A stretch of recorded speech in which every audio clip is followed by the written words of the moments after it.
Hi there, welcome back to the YouTube channel. Welcome back to the Random Commander week as generated by the website I talked about yesterday. I'm not sponsored by them, so I'm not plugging them anymore. Want to know what I'm talking about? Go and watch the Ren and Siri video from yesterday. But I'm trying out something new. One of my mods and people who have come see me on stream said it'd be nice if you started the game with your head in the card you're talking about. So here we go. Today's Random Commander is Thromok the Insatiable. 3 red and green for a 0/0 legendary creature Hellion. This came from the Planechase 2012 sets, but it has Devour X, where X is the number of creatures devoured this way. So, as you can see there, as this enters the battlefield, you may sacrifice any numbers of creatures. The creature enters with the battlefield with X +1/+1 counters on it for each of those creatures.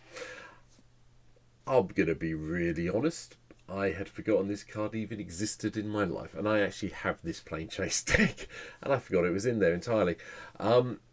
So, yeah, bit of an interesting one. Devour's a strange mechanic. We haven't seen much of it in recent years. It does rely, back in the day, it relied very much on token-heavy strategies, which is where I've gone today with today's deck. But it's quite fun, and you know, it is possible we could do Thromok as a one-shot hit. It is possible. A little bit tricky, but it is possible. So, here is what today's deck looks like. As usual, for one of my videos, we'll start with the land. Yep, green and red all the way through. Nothing too fancy in here at all. For a change for me, I am playing the Game Trail. I am playing Gruul Turf, just because I fancy playing the Game Trail and giving me a green-red source, which is quite nice. Opal Palizark, Path of Ancestry here, Reliquary Tower and Temple of the False God, because we do want to make sure. Reliquary Tower could probably come out, to be fair, but I'm still panicking that I'm going to get hit by multiple Cyclonic Rifts in a game, and I want to make sure I can hold on to my stuff, so I keep it in. People ask why, that's why. And Temple of the False God does come in and out occasionally, you know, but this one's more important because we do need the double mana to get this guy going, so yeah. Artifact ramp wise, nothing too overly fancy. Soul Rings here, Arcane Signet, Emerald, and Ruby Medallions, one of each of the diamonds in the right colours, and the Talisman of Impulse. That's it. The reason we've gone for that though is, you know, we want to eat things. Yeah, we do want to be eating things. And we have ways of eating things, so here we go. So, Striker Rich is the first card, just gives us a little bit of ramp, you know. One of each of the elves that produce green mana, well, Elvish Mystic, Fine Order Elves, Lawar Elves, there you go, just so they have produced some mana. And I have gone down a little bit, not massively, a little bit on a landfall route, so I've included Jahidi offshoot just so we can gain some life as things go along. The reason for the landfall will become obvious as we get there. Dockside is got red in it, sorry, you're going to have Dockside in the deck. If you don't like it, I'm really sorry. First set of token producers, we've got Dragon Fodder, Krenko's Command, and then Chatterstorm. Now this is a later game producing of tokens, where you want to get lots and lots of tokens in play to devour things with. Yeah, but if you need to play it early and just get 1 or 2 squirrels, fine, but you're better off holding on to it, because the better card if you want more squirrels is going to be Sapling Migration. This gives you 2 saplings the turn you cast it, and then if you can get up to 5 mana and kick it, you do get 4 of them, so it's a little bit better. But obviously this is a green deck. Bear in mind, whenever I talk about token cards all the way through this deck today, we have got Parallel Lives. I do quite like the enchanted artwork for this. I think it's quite cool. So Parallel Lives will hopefully be in play and doubling up on our creature tokens as we go through. Bear in mind. Goblin Archomancer is also here to make sure our spells cost less, which is really useful in this deck. And the Boots is here so that if we do have a big Thromok, we can try and go in for a quick Alpha Strike if need be. Devouring Hellion is here. Into the battlefield, you may sacrifice any number of creatures or planeswalkers. If you do, it ends with twice that many +1/+1 counters on it. Doesn't have Devour as such, but it's semi-Devour, so we're going with that today. Goblin Assault gives us a token every turn. Yes, our goblin creatures have to attack if able, but so be it. However, with this in play in Parallel Lives, there's 2 goblins a turn that you don't have to pay any mana for, which can be used as Devour fodder. Krenko Tin Street Kinpin is one of the downsides to having something that makes goblins attack. However, attacking with him gets a bigger and gives you more goblin tokens, so we're not going to complain. Thunder Thrash Elder is here because it's just got Devar. No other reason to have it in the deck. It's just got Devar 3. Couple of tokens because we make this a 7/7, which start giving people headaches. You know, even if they just have to chump block, it gives them headaches. Hammer of Porthos is just here to give everything haste, and if need be, a push, we can sack a land to create a Golem token if we need a blocker. Awakening Zone just gives us more tokens every turn, but these ones are slightly different. We can either eat them or use them to cast, depending what we're doing. Fecundity is also here, gives you lots of card draw. This is a perfect deck for Fecundity to be in. We're going to be sacrificing creatures to devour. Each creature we sacrifice to devour gives us a card. Hornet's Nest, if it takes a serious amount of damage, gives us a whole load of 1/1 insect green tokens with flying and death touch.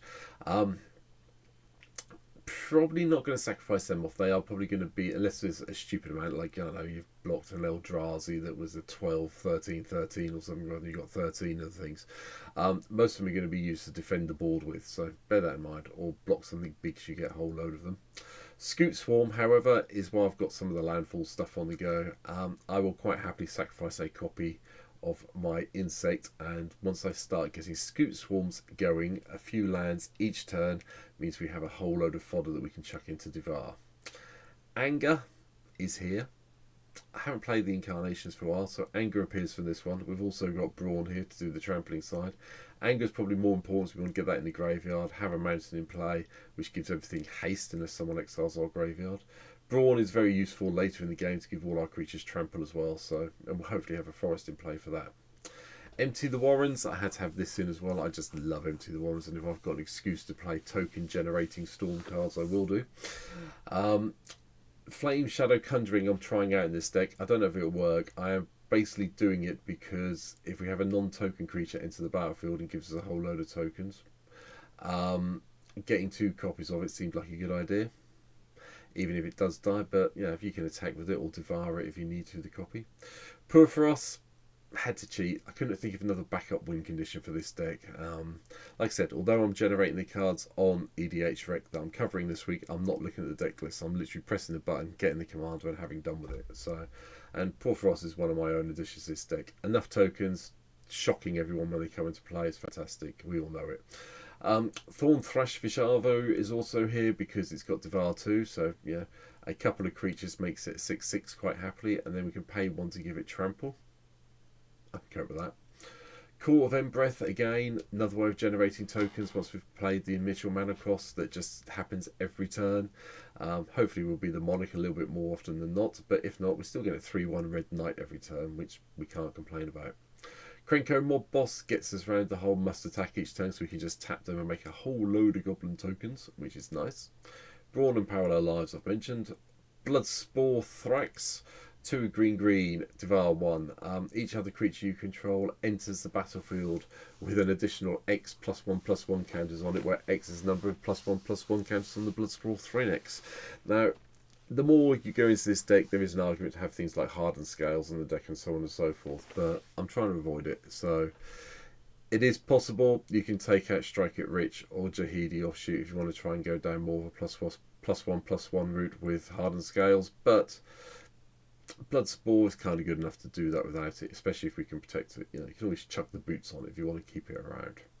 Garrick Wildspeaker is the only planeswalker in the deck, just so we can create tokens or untap lands if we need to. Seed the Land is here. Whenever a land enters the battlefield, its controller creates a 1/1 green snake creature token. Now, this gives everyone a landfall trigger, but it does mean that you'll be getting this. This is one of the other cards you can take out. I'm trying it out in this deck. Not sure it should be here, but I think it's worth a try. Hellkite Hatchling has flying and trample if it devoured a creature, so it will be devouring creatures. It will probably be devouring a few creatures in the hope that we get a big flying dragon in the air. Cauldra Hellion enters the battlefield. It deals 3 damage to each creature. You do want to devour at least once to make sure this survives.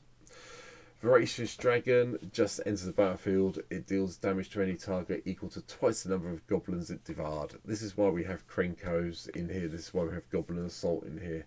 But at the end of the day, we can just devour creatures with it and have a big dragon in the air if need be, so we'll go with that. Goblins just make it a little bit better.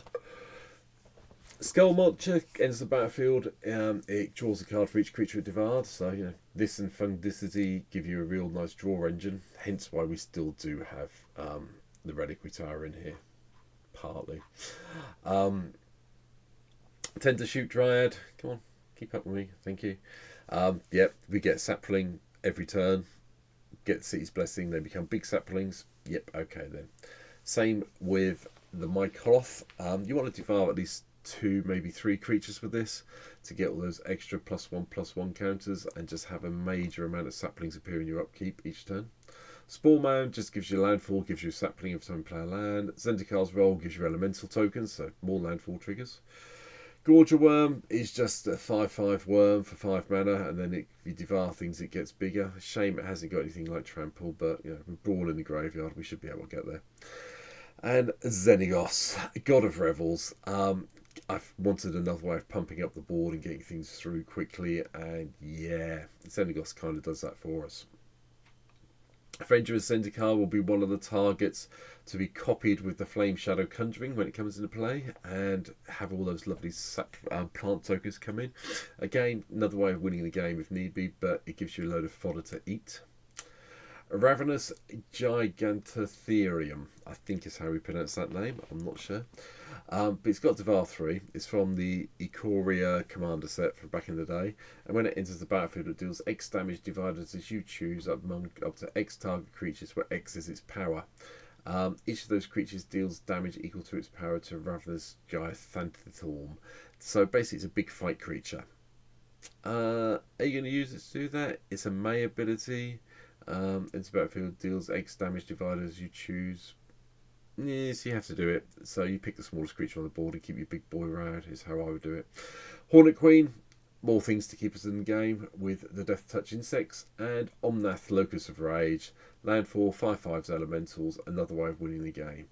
Verdant Force, yeah, sapling every turn, works really well with Tend to Shoot Dryad. We all know this, I'm sure we all do. Yeah, and that just gives us more Devour fodder.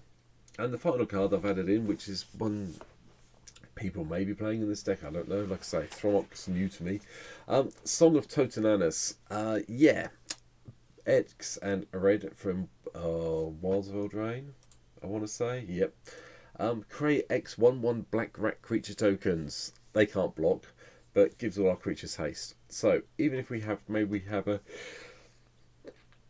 situation. Oh, I missed all of the red. How did I jump from here to here? Whoops, my bad. Sorry, I missed the 6-drop site. Wallstorm Surge. Creature enters the battlefield, deals its damage to any target. Yep. I don't know how I did this. Prey sees a dragon. Enters it attacks. It deals damage to any target equal to number +1/+1 counters on it. Please put as many get this devouring as much as possible. Predator Dragon, again, devour as much as possible to give it haste, because it comes in. If you devour once, it gives you a 6/6, devour twice, gives you an 8/8 with flying and haste. Rampaging Baloths, landfall, creatures. Pilot, World Sculptor, only basic land, so probably not as many tokens as you'd want to get.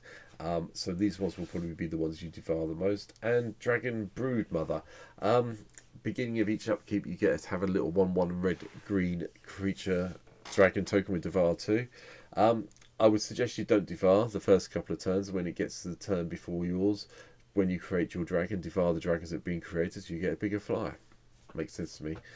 Sorry, missed the 6-drops out entirely, but we'll go back to Song of Totananus now. Perfect card for this deck. It gives you all those rats that don't do anything. Okay, yes, you can attack with them, but they're there for Devour token. The other thing is, there's 1 mana that gives everything haste. You don't have to create the tokens to get the haste. You just pay 1 red mana and creatures you control gain haste until the end of the turn, which means you might be able to strike in with a whole load of Omnath triggers that you've had happen for some reason, and hit everyone to death with your 5/5s. Can't believe I missed out the 6-drop, so apologies for disrupting my flow and going back to that. But that's it. That is my take on Thromok the Insatiable today. as you say, I've tried to change around how I do the video a little bit, so let me know what you think if you're watching the video. Yes, I know I've only got the background screen of Microsoft Windows in the background. I will look at doing that at some stage and doing something fancy, so I'm trying it out anyway. But in the meantime, I hope you've enjoyed it. Let me know in the comments what you think of Thromok down below. Please hit the subscribe button. I have hit, as I record this, my 300 subscriber target for this year, which I'm really happy about. It's 302 as I record this video. But if you haven't subscribed before, please go down. I expect the subscribe button's down here somewhere. Please hit that. Go and help me out. Subscribe more. Target for 2024 will probably be trying to get to 500, which would be lovely. Then I can actually, do some things. I am looking at. I have tapped up someone who might be able to do some play mats for me. But I'm not selling them until I hit the 500 mark. So you can come and do that. But that's it for now. Thank you for watching, and yeah, please subscribe, and I'll see you in the next video. Take care. See you soon. Bye.